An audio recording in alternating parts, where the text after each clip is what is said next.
Hello guys, কেমন আছো? আশা করি সবাই ভালো আছো। তো গাইস, তোমাদের এমনি যে জাপানিজ অ্যানিমিগুলো, যে তোমরা কোন অ্যানিমি তোমাদের সবচেয়ে ফেভারিট, এবং অ্যানিমির সাথে সাথে অ্যানিমি ক্যারেক্টার, কোন কোন অ্যানিমি ক্যারেক্টার তোমাদের ভালো লাগে অবশ্যই আমাকে কমেন্ট করে জানাবে। আর তোমরা যদি বলো আমার কথা, আমি সাজেস্ট করবো আমার দুইটা অ্যানিমি, এমনি ডোঙা না, মানে এমনি অ্যানিমি, জাপানি অ্যানিমির মধ্যে দুইটা অ্যানিমি সবচেয়ে ফেভারিট। হ্যাঁ, একটা মানে ম্যাজিক দিয়ে আর একটা নন ম্যাজিক। ম্যাজিক দিয়ে বলতে মানে একজনে আমাদের টাকলাম্যান আর কি। চিনছো তোমরা টাকলাম্যান কোনটা? মানে টাকলা সাইতামার কথা বলছি, ওয়ান পাঞ্চ ম্যানের। ওইটা পছন্দ।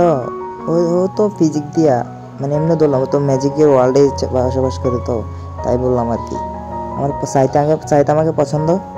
আর দ্বিতীয় যে ক্যারেক্টার হলো, হ্যাঁ, মাইন্ড গেম খেলে, মাইন্ড দিয়ে মনে করো না, পুরা ক্লাসরুমকে পুরা তছনছ করে দেয়। তোমরা অনেকে হয়তো বুঝেই গেছো আমি কোন এনিমির কথা বলছি। অবশ্যই ওই এনিমিটার নাম হলো classroom of elite, Aino cosy. আমার সবচেয়ে ফেভারিট। ওর সব মুভমেন্ট আমার অনেক ভালো লাগে। গাইজ, তোমাদের কোন কোন এনিমি পছন্দ আমার কমেন্ট করে জানাও।